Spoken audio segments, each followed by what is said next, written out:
Hey, podcast listeners. Welcome to What You're Reading, the podcast where I connect with fellow book enthusiasts to chat about our latest reads, the topics that fuel our bookish obsession, and all those things that keep us glued to those pages. Hello to everyone. In today's episode, you will be listening in to our latest buddy discussion of the Personal Librarian. This was our buddy read from December, and we met at the beginning of January to discuss. I do just want to give you a reminder that we have a full discussion and we do not hold back on our opinions or spoilers. So please only continue to listen to this episode if you have read the book or you don't mind being spoiled on potential plot points. Okay, let's get into it. I want to start by saying, oh my gosh, thank you, Brittany, so much for recommending this book because I loved it. I loved it. We'll get into ratings at the end, but like, how are you guys feeling? Is it like a thumbs up or middle, thumbs down? Thumbs up. Great. Okay, initial reactions. Like when you were going into it, like tell me like what were you guys thinking? Historical fiction is one of my favorite pieces, or my favorite genres. And I already read The First Ladies by these two authors. So I was really excited to dive into this. And then to hear her story, just between her story and having a better understanding of the scope of wealth that JP Morgan even had, it was just everything. I really enjoyed it. Well, I made sure not to look at the reviews on Goodreads until afterwards. But it was very interesting to me thinking about how I was like, oh, she's so confident and she's, very brave. And then I look at Goodreads and there's some people saying, oh, she's very haughty. Oh, she was very full of herself. I'm like, how dare you? You're just saying that because she's Black. Oh my gosh. I did not look at some of those reviews. Yeah. But wow. That's interesting. I think my first reactions were more of like, I was scared. So anytime I read a story where any race is trying to pass for another race, like I get scared because I'm like, someone's going to find out, especially during this time period, someone's going to find out and it's going to be bad.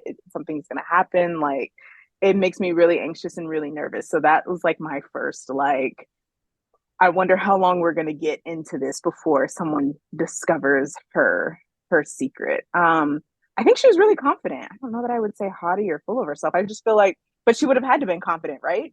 In order to try and portray herself as white, like she would have had to been very confident. And it wasn't just being white, of course. It was the class elements of, having. I like watching The Gilded Age lately. I don't know if you've ever watched it. It's kind of like Downton Abbey, and it's interesting seeing how the upper class white women are with each other or with men.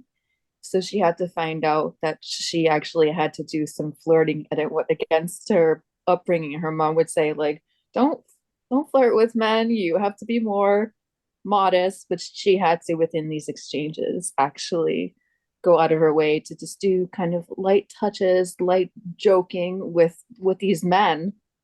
And then it was becoming more of a, the kind of the culture of being within that setting. It was how do you command attention, and she would dress differently too. So it was interesting how she was not only thinking about her mom wants her and her siblings to pass so that they can take advantage of the privileges of doing so, but also taking on the expectations within the social setting of the upper class white, art scene. Right. Yeah. I feel like I almost took on a persona to be able to execute like that, because a lot of it was talking about how you're right, the class dynamics were so much more different in addition to her trying to pass as white. So I feel like she like adopted a completely different persona. And then possibly when she was with the ladies, like when she started to find the ladies that were living in that like women's only hotel, there's a possibility that she was like being more herself. Like she would have wanted to be kind of like an activist. So it seemed like there was a lot of that. Yeah. I think, and I like that you pointed out, like she was really observant about how the other women acted And like that first interaction where she went to, I think it was like the Vanderbilt house, I think so. or mansion. It's not a house, not a regular house. How she was there, and like how she had to like observe like how these other women were acting, and she just kind of had to get comfortable with it. And I thought it was interesting, like that she locked eyes with a black servant that was there, and she was like, immediately she knew that she was passing. And so like that anxiety, and again my anxiety rose, is like, because she's like, oh my gosh, is she gonna call me out? And I'm like, oh my god, no, we're in the first part of the book, she can't call you out already. So I just thought that was nerve-wracking. It was pretty interesting. But yeah, her having to kind of pick up her social cues from other people on how it was supposed to be versus how she was raised, which I think is interesting, because her mom was the one, and we'll talk about that in a second, but her mom was the one who's really encouraging her to pass and to be this way. But it also made me wonder then, like, what was her mom do? Like, if her mom didn't know, like, some of that, like how to act in like social settings and all of that, it just makes me curious in terms of like, then what was her mom out there doing before, Belle was old enough to support the family. They talked about how poor they were before. Yeah.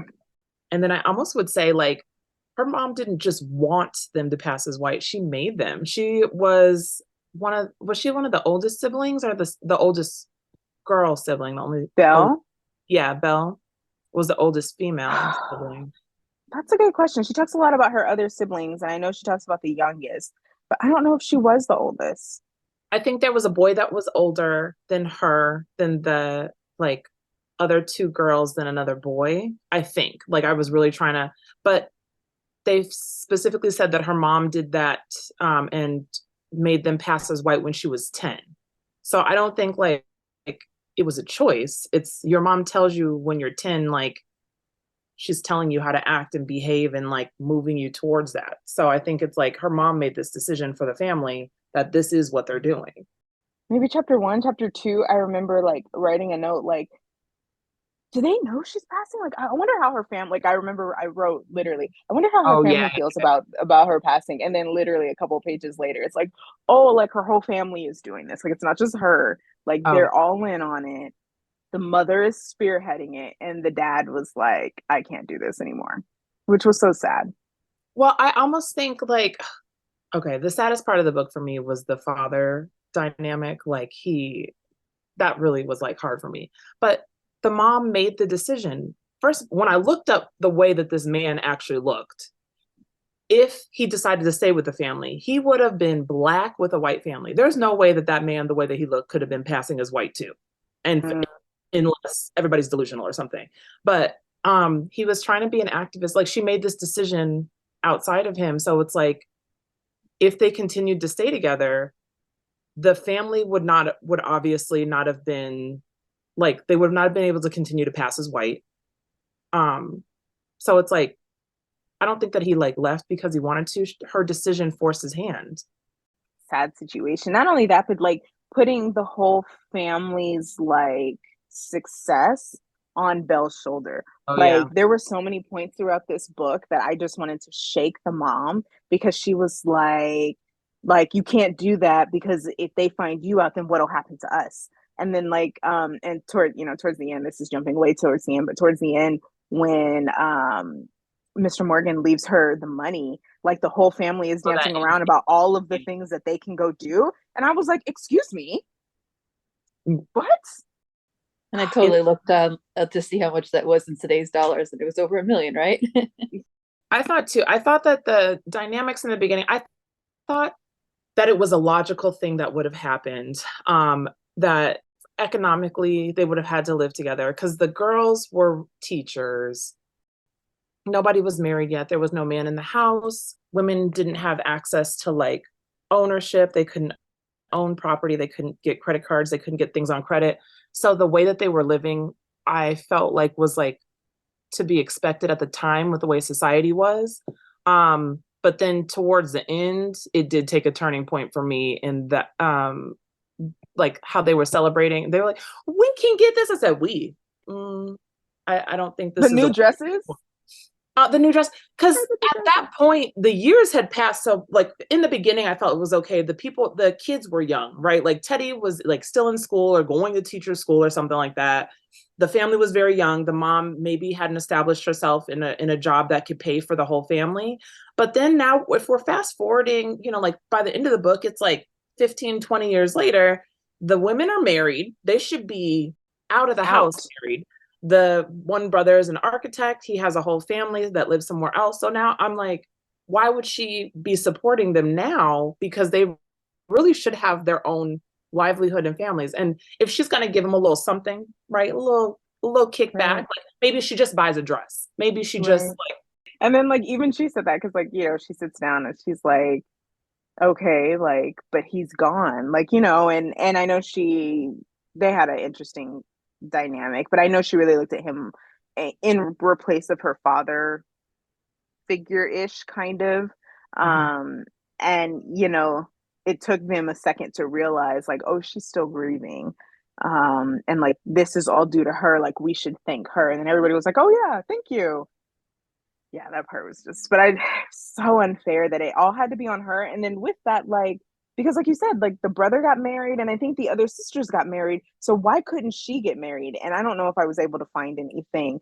But then I was like, okay, so did they marry white or did they marry other passing blacks? But I don't think I was able to find.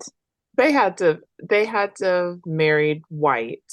And then she said that the reason that she didn't marry was she was darker complexion than her siblings. Her siblings looked a little bit more white. So she mentioned at some point that she was nervous to like marry a white man and then have darker complected children, which probably would have happened. So she intentionally kind of held off from that. And then she was supporting the whole family. So then like to be found out would have probably put an end to the income for the entire family. So I feel like she made this such a large sacrifice. Because if the other girls got found out, I mean, they're teachers. Possibly a divorce would have happened. Like the stakes are so low. Well, I mean, at the time, maybe.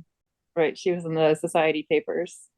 I was really disturbed by how attracted she was to married men.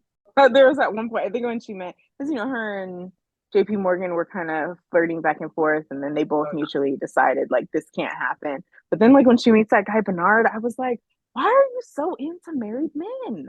What is it?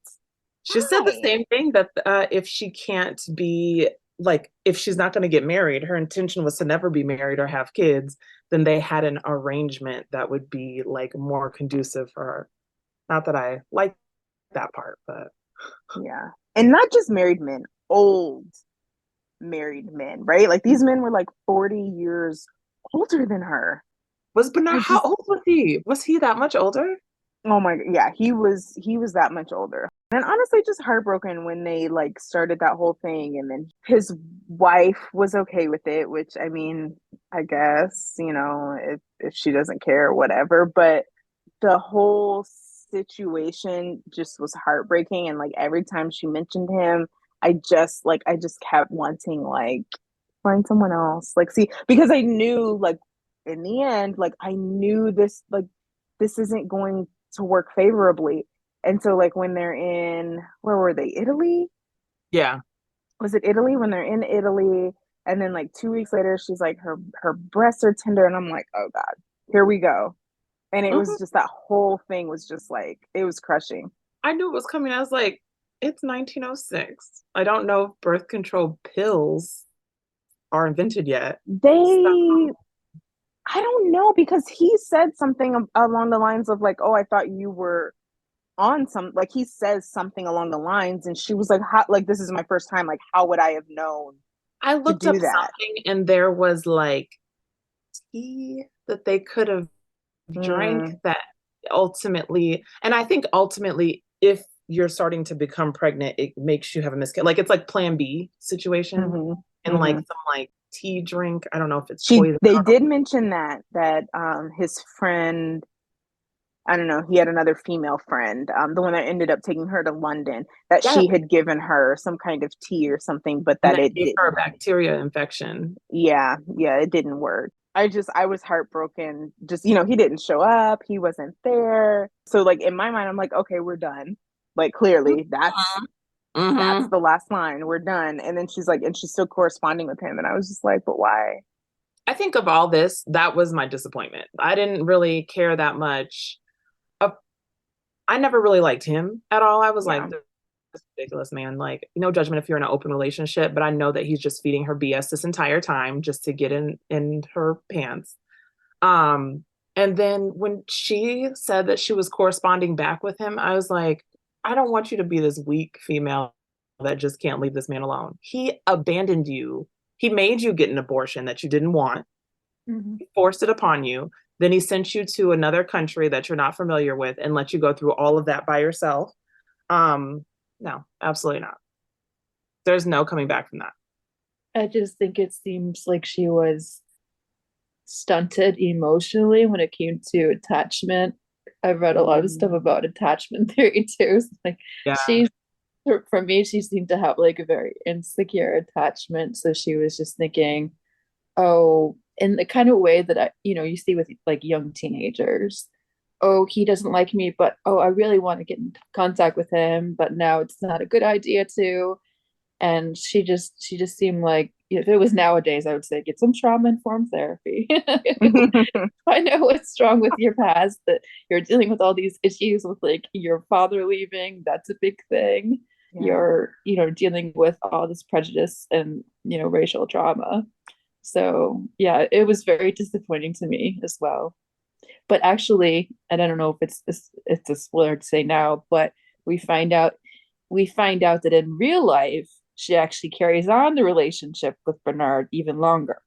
That was in the after the book ended.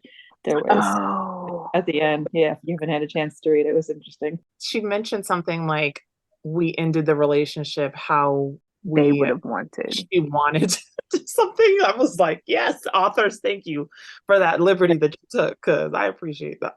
Yeah. So that was a revision of that history, which made it more interesting. Too much of him, but now that you say that, like that probably has a lot to do with her attraction to older men. Is her dad leaving so young.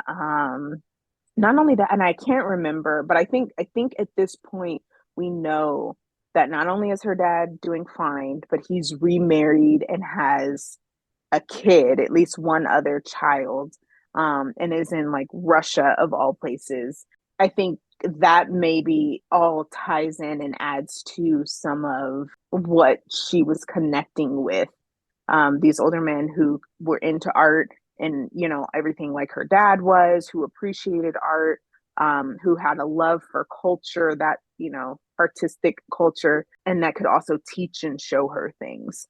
I think that was but were also unavailable, so it was kind of like, I think for them to be unavailable was beneficial to her, because that supports the fact that she didn't want to have kids or get married. And it was interesting to see, like, when she was pregnant, he was saying like her whole mind, for that little moment, her whole mind changed of like, okay, well, would I have to go back to DC? Like, what am I going to have to do? Like, she's, I'll never have art again. And Sir Morgan finds out like he's not going to be okay with this. And like, so her whole mind frame went there for that moment. And then it was gone, because Bernard was like, absolutely not. Talk a little bit about her career too, because wow, she knew her stuff and she did not play. She was, I think, at that first auction where she used the red scarf, as her signature like bidding move. I think that was amazing. And then when she went to London, and before the auction even started, offered more than what it was worth, so that she didn't even have to go and bid. I just thought like that really showed like she wasn't, some lady who was just trying to grab at a social life, but she actually had the knowledge and the credentials to back up what she was interested in. How about that one night when she had been out late for some gathering, some party, some swanky party, and then her mom was like, well, don't forget to do your studies, right? And she's drunk or whatever, and her mom is saying, you've been studying every night. She was studying like 3 different languages. Yeah. that she was even better at her job. And but her mom stayed up with her. That particular scene stood Oh out my to me. gosh. Did you okay, I was gonna say, are you on the mom side of like, come on, like even though like you're having fun, like you need to still put in the work, or are you on the side of like, mom, chill out, like give her a break? Yes, definitely relax. I think, geez, I mean, nowadays if I don't get regular breaks, I would go crazy. So Yeah. It's okay to say just like, hey, FYI, I noticed you've been partying a lot and you were focused on your studies. Like, don't forget where your priorities are, but not stay up that night and continue. Like, all right, so just get back to it tomorrow night, okay? Yeah. Yeah. Oh my God. Yeah. That she sat down and like was like, let's get to it. I was like, is she serious? I appreciate that the mom sat down with her too. And I kind of too, I think like it would be representative of the times. I don't think that there was no such thing as soft parenting Mm-hmm. at all. There was no such thing as soft parenting when we were younger, but True. for sure, I feel like that was realistic for 1907. But and a parent who is pushing their child to do better and to socially climb into, you know what I mean, Yeah, to the next level, and also hide the fact that you're black. Like yeah, to the mom. And you know, I was okay getting, I did not like the mother, but the little section that we did get where it talks about I think the dad was a teacher at a professor. southern school, yeah, professor at one of the southern schools, and the mother was too, and like she just didn't like how they were treated as black educated citizens. And you know, she was fearful, and so that's, you know, part of the decision is as to why she decided to pass and have her family pass. I thought it gave a little bit more context and more information, but it didn't help me like her anymore or empathize with the mother anymore. I thought that was like my favorite pieces. It didn't really make me like the mom that much more. I was like, okay, I understand how we got here. It made me less judgmental on the fact that you chose the passing lifestyle, maybe. Because I feel like sometimes a lot of the stuff that happened, and especially with passing, it's just like just trying to survive at some point, you know, because it's like, but the thing that was hard for me, of course, we all read about Reconstruction and like knew what happened, and we knew like a lot of the Jim Crow laws were a backlash from Reconstruction, but it was seeing that scene play out, and then something later, the scene with the dad and her talking in the diner, it gave like an actual realistic story of what those people had to have gone through. So like the parents, like their parents were slaves, right? Or were born, they were alive during slavery. The Emancipation Proclamation came through, and then there were laws put in place to make Black citizens equal.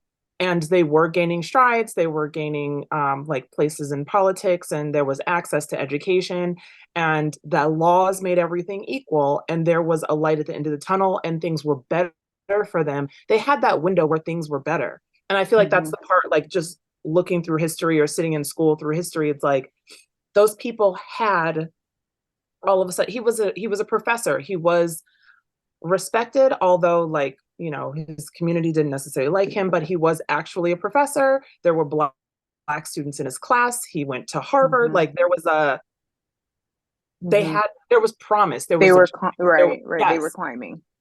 They were climbing. It was a path forward. And then for it to be recalled so quickly and almost immediately. So just I felt like that was like a 10-year span. They went from the laws for Reconstruction and then a complete repeal, and then Jim Crow went into effect, and then they're second class citizens, and like they can't do anything except, you know, education is different. They're drinking out of different water fountains. They're using different bathrooms, like every single thing. So I feel like that was hard for me. I was like tearing up when the dad was talking about his side of the story, because the mom shared her side of the story with her in the middle of the book, and then later towards the end, when the dad was telling like his side of the story, I was like, oh my gosh, it didn't even occur to me that they would have like they had a path forward. They saw it. And then to now know, then to listen to his story and know that it didn't take until like 1965 for the Civil Rights Act to move forward. I don't know. It was just like heartbreaking to listen to. Like, And with that, I think when they sat down at the diner and talked, like I thought it was interesting because at this point, Morgan has passed. She has the money, and she's considering like what are my next steps going to be, right? And so it's almost like, at least I saw this, like she sat down and she was asking her dad for permission to be black, like to go back to her black heritage, to, I don't know, maybe move somewhere else and start over, but start over as a black woman. And he was, and I was so surprised, and he was just basically like, no, like you got to move forward in this current lane that you're in and keep going. And what did he say? I think he was like, maybe one day we'll be able to claim you as our own. And I was just like, I yeah, felt like she felt so deflated because she was going there to like, I felt like she had her mind made up. Like, I'm done. I'm gonna, like, she wanted a life. She wanted something different. And her dad was like, no. that part made me tear up too, because I felt like he felt deflated because he was an activist. He was fighting for equal rights. There was some mention that at that point in the book, he had been like shunned from his peers. Mm-hmm. And Someone like thought he was in competition and was like that he was trying to fight for ranking or something.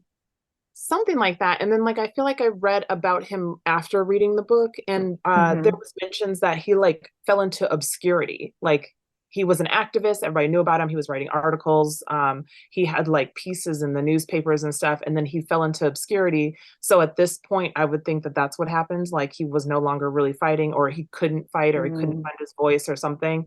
So I was sad because yes, I felt like she felt defeated, but because like he felt defeated, that's why he messaged that to her, like, just stay white, you're doing fine, it's not going to change for us. Like, Mm-hmm.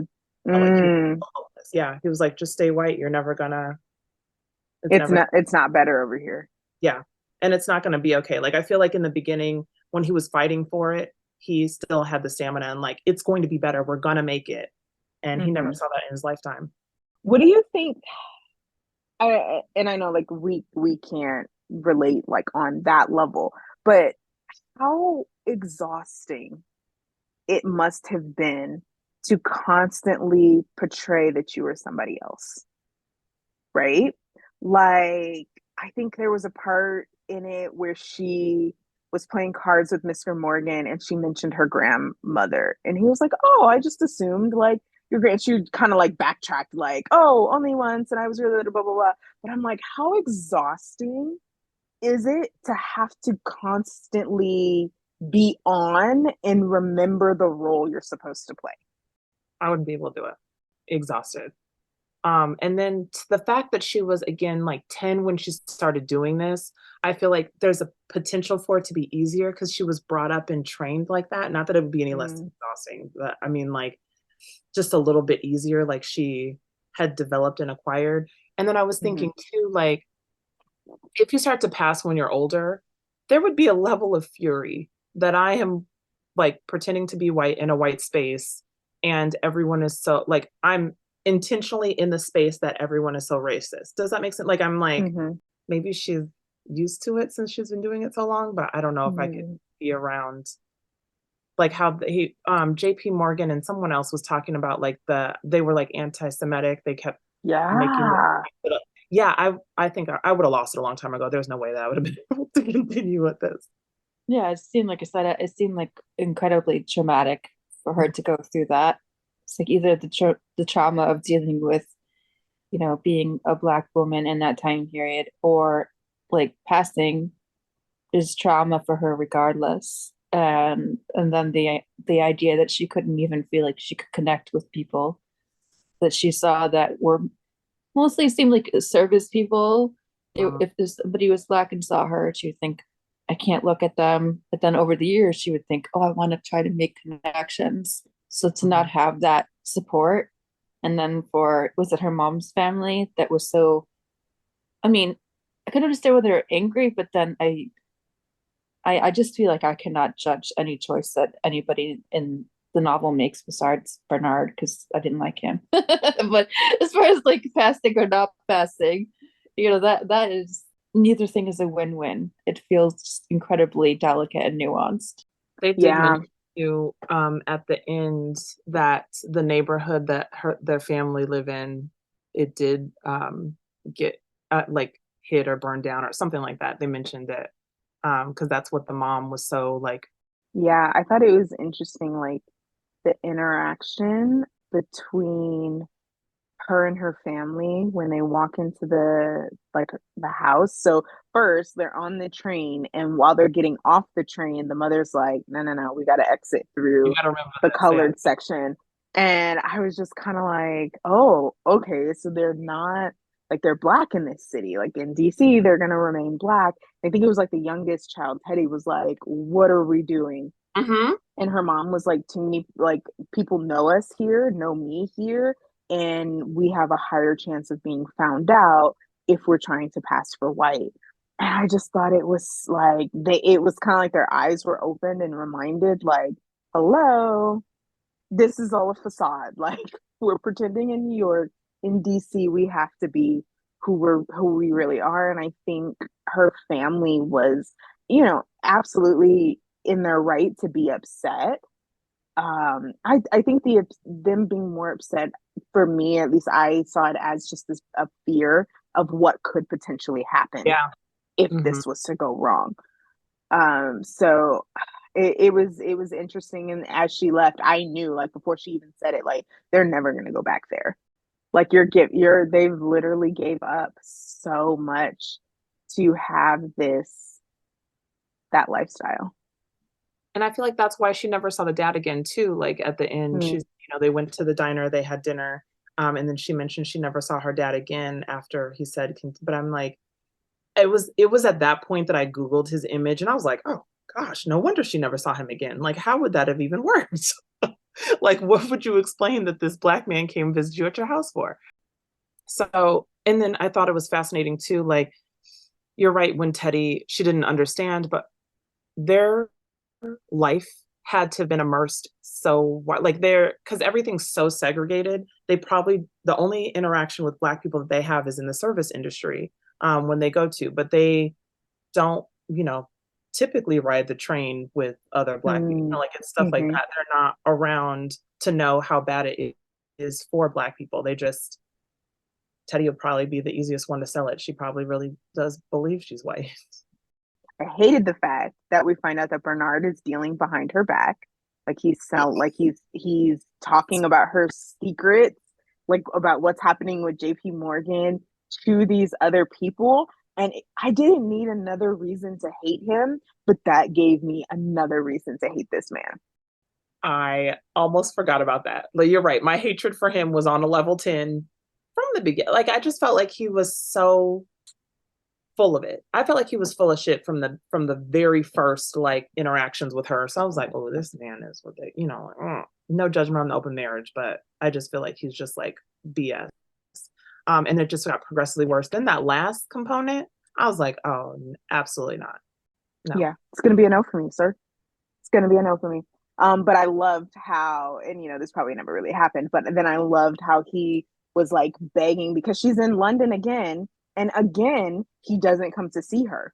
That was Right, ridiculous. because she writes him a letter after she has a meeting with those people who want to be the brokers to sell everything for Morgan. And she says no, that the Morgans have her loyalty, and so she's upset with Bernard. She writes a letter, and I don't know if he's gotten the letter yet, because I feel like she writes the letter and she's planning to leave town, and he's running after her like, Belle, Belle, please, and he's begging, and I was just like, God, please, if she takes this man back again. Like, oh my gosh. And I'm so glad that she didn't, and she didn't look back, and that was that. And I was like, finally, I'm so happy you're standing up for yourself. I am wondering, and like at this point in the book that I'm reading, I'm wondering and thinking, like, was she just okay with her being the mistress? Because she was like, he really misses you, because she knew that Bernard was making money off of the stuff that she was getting from Belle. That's what I was thinking. I was like, it's one thing to have an open marriage, but I feel like it's a completely different thing to be like, you know what? He misses you so much. I've never seen him like this before. He is so in love with you. I'm not doing, no, but I don't feel like we're not doing that. Okay. Unless that's your little kink or something that's so strange. But if it's money into your pocket, into your joint bank account, maybe you will. It makes me think about Seeking Sister Wife, a TLC show. I watch Yeah. a lot of reality TV and I read a lot of books. And it seemed like, yeah, that's a really good point that there was another intention there, a Yeah. financial one. Financial and just, freedom. Like, as long as he's over there occupied and happy with her, like, I can go on and do my own little thing. Because it sounded like she was off living her life too. Yeah, I'm glad she got rid of him. I'm glad Mr. Morgan kept her around. I'm glad it seemed like her and Anne had a little bit of like a truce. Yeah. Yeah. What did you think about that? That was very interesting that she was feeling so, she had such a tense relationship with Anne, but then she realized that there was a Boston, and I'm sure there's historical context to that term, a Boston marriage, but with like two, so like three lesbians, like in a polyamorous relationship, and how she was thinking, she was threatening her, like, well, get this impression that she was holding against her. I know your sexuality, so don't disclose the fact that I'm not white. Yeah, I thought she was going to blow it too, especially after the scene where she meets her brother. And because the brother is probably the darker skinned one out of all of them. And she's like, "Are you sure there's nothing? Are you sure?" And so she keeps asking her. She's like, "Because I've heard," and then Belle fires back, like, "I've heard things too." So I thought like that interaction was interesting, but I was like, oh God, she's gonna tell. And then not only that, like she could have told about Bernard because she wouldn't have even had to mention the skin, right? Because they found out on the ship back after she's coming back from Italy that her and Bernard were in Italy at the same time. They saw Bernard, and of course, being the douche that he is, he didn't mention that he had talked to them. And then her saying like, "Oh yeah, he did. He gave me a tour around some things and all of that." I just felt like she had such an opportunity and she didn't use it. And I like that they explained it at the end that she didn't because her father suspected, and I think that was one of my questions too. Like, her dad don't suspect nothing. Like, if she's literally living with these other three women, she's not entertaining men. She's only seen with her two best friends. Like her dad doesn't suspect a thing. Oh, And so she kind of clears that up that he had suspected, but there was no proof or he didn't actually know. So I can see why she never pushed that card because it would have ruined her life. And she mentions like he's left me enough money to where I don't have to marry and I can live the way that I want to. I thought it was insane that she would ever go after Belle. Like, if I had that big of a secret, because to be gay in a throuple in 1907, and I feel like you need to just keep focused on yourself. Like, don't rock the boat. Don't make anybody mad at you. Don't try to go after anybody. I don't have any vendettas. Like, I'm just trying to do me. And she knew that people had like rumors about her. Look, I'm just focused on myself and my throuple. Nobody talk about me. Nobody look at me. I'm not going to antagonize someone else for a secret that I think they have when I know I have a huge secret at home. That is Right. insane. I couldn't believe that she was like acting that crazy. And I think one of the ladies, and I can't remember her name, but one of the ladies in their relationship is known as being gay because she was, she was the one who's been at the rallies, but fighting for women's rights and all of that, and so she was known for being gay, and this is her. So absolutely, I think there's too much of that for them to play off of. I do like that they hinted a sprinkle in there about some of the women's rights movements and things that they were doing. I really thought Belle was going to kind of take up the mantle and start being more active than she was, and maybe it just wasn't covered in the book.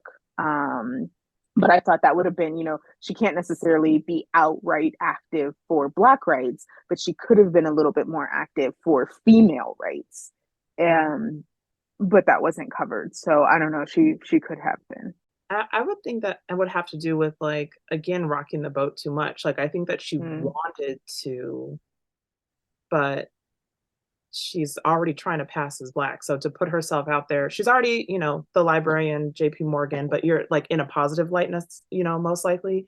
But fighting for women's rights was such a huge thing that I felt like they would have tried to poke any holes in her that they could possibly get.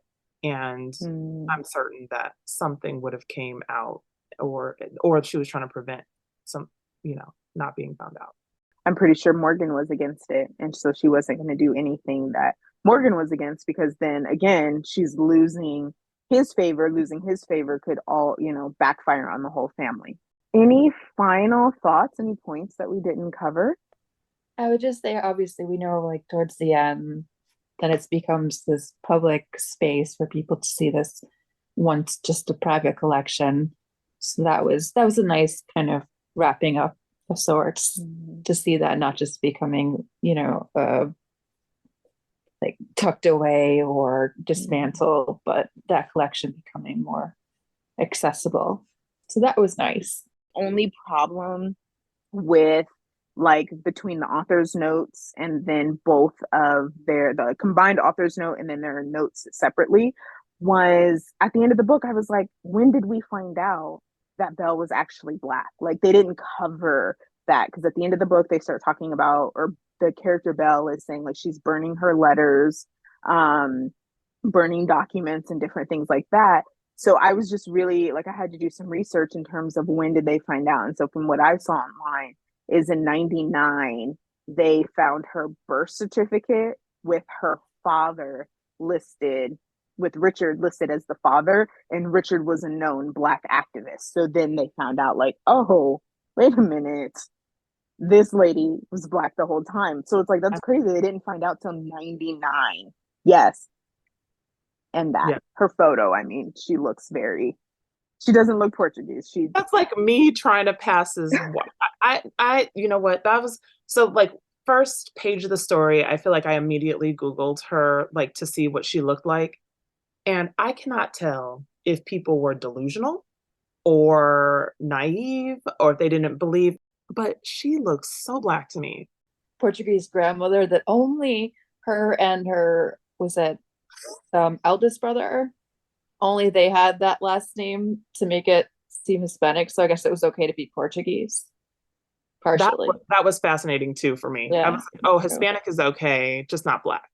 Okay, got it. But Jewish wasn't okay because Jewish, he didn't like Bernard. So it was just like, I don't know what world we're living in. Or maybe Portuguese was okay because it's like they're white Spanish. US, like you're more European. I don't know. Another note for me was just the entire time I was mystified and like just fascinated by the fact that JP Morgan had so much money to build an empty library, right? Because he just built this library. Wait, no, rewind.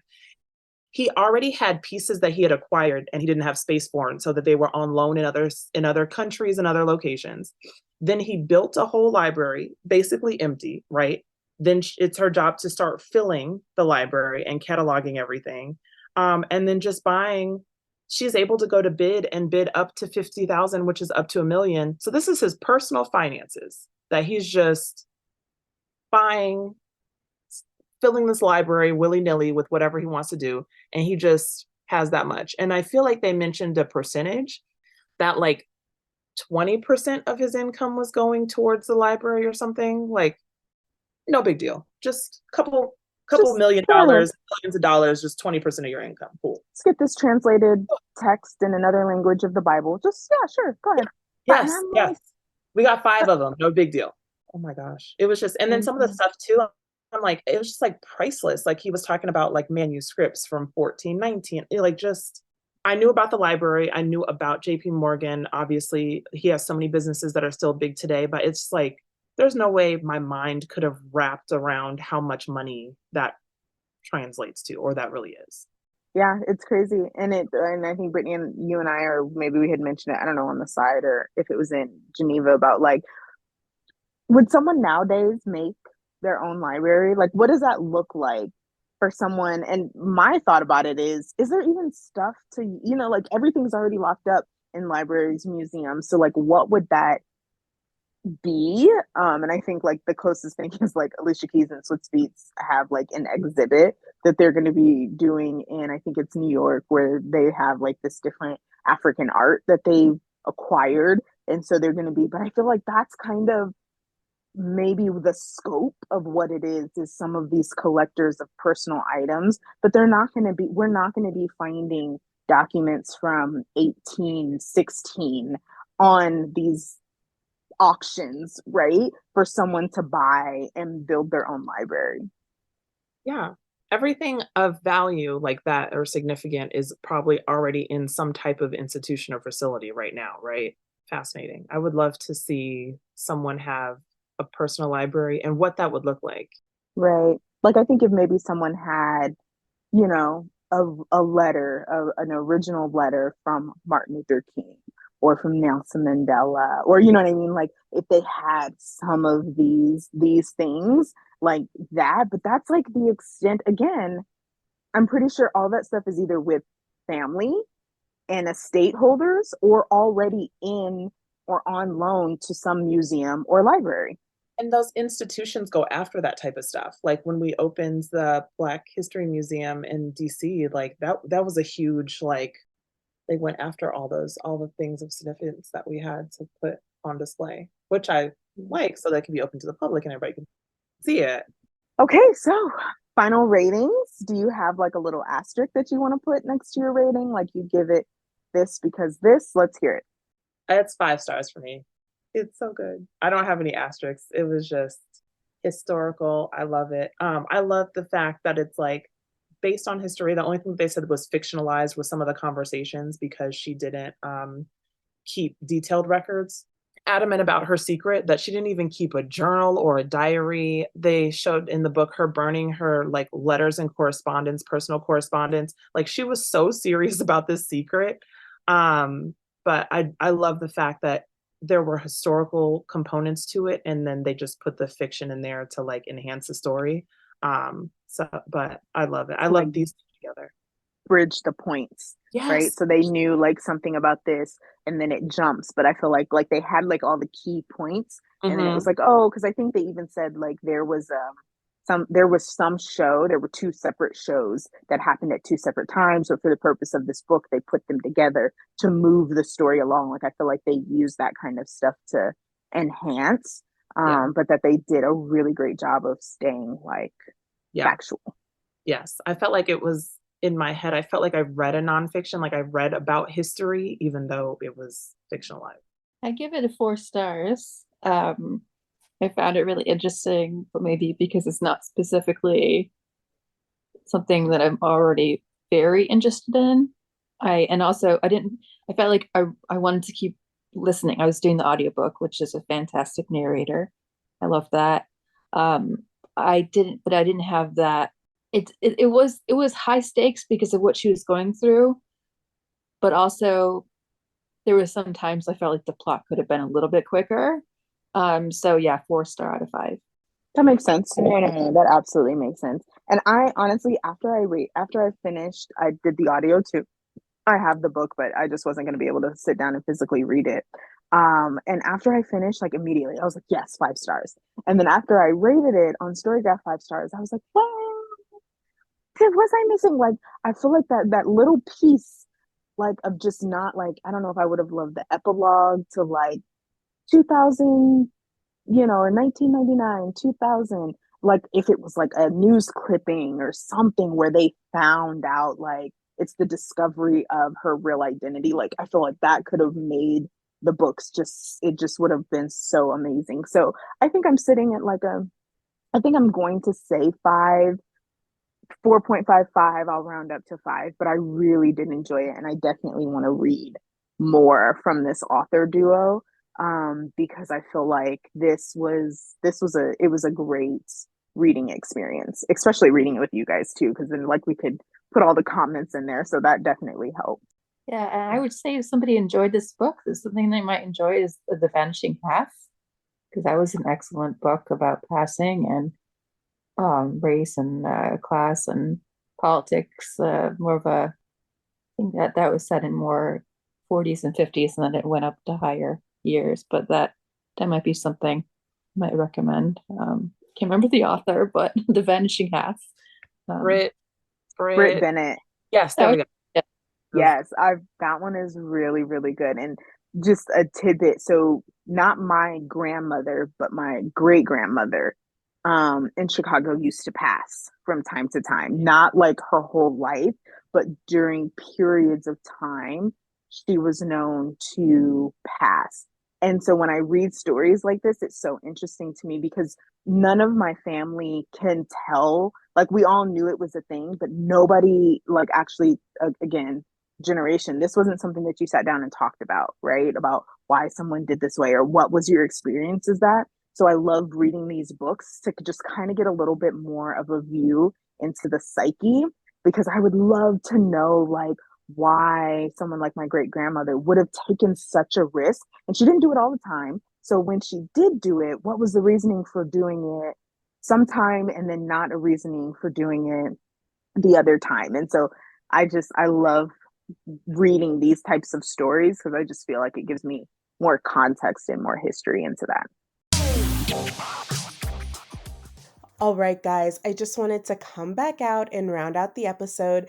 Thank you guys so much for listening. Thank you to my two buddy readers that were able to join this discussion, Brittany and Candace. So thankful for the conversation and the input we had, and to the other ladies that read with us on the Geneva app, but were not able to make the virtual discussion. If you want more information on our buddy read, please tune in to the end credits because we have one coming up soon.